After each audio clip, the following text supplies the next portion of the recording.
એક સર્વે પ્રમાણે ઇન્ડિયામાં 48% કાર વ્હાઇટ કલરની હોય છે અને વ્હાઇટ કલરની કાર ટેક્સી જેવી લાગતી હોવા છતાં લોકો વ્હાઇટ કલરની કાર લેવાનું વધારે પ્રિફર કરે છે. શું આપણે એકબીજાને અનુસરી ભેળ ચાલતો નથી ચાલી રહ્યા ને?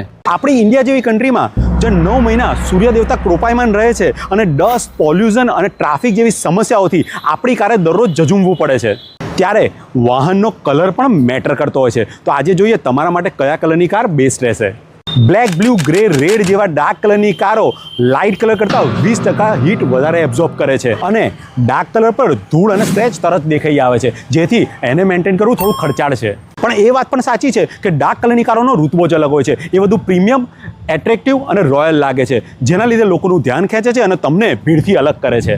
એટલે જ BMW, ઓડી, મર્સિડીઝ જેવી પ્રીમિયમ કારો અને થાર અને ફોર્ચ્યુનર જેવી અમુક કારો લોકો ડાર્ક કલરમાં જ લેવાનું પસંદ કરે છે.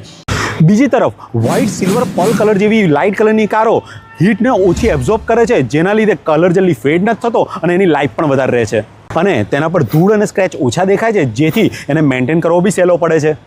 તો હવે તમારે કયા કલરની કાર લેવી જોઈએ એ પણ સમજીએ. જો તમારા પાસે બી શેડવાળું સેફ પાર્કિંગ છે અને ટ્રાફિકવાળી જગ્યામાં તમારે ઓછું જવાનું થાય છે અને કાર પર તમે PPF, ગ્રાફિંગ કે સિરામિક કોટિંગ કરાવવાનું વિચારી રહ્યા છો, તો તમારા માટે ડાર્ક કલરની કાર બેસ્ટ છે.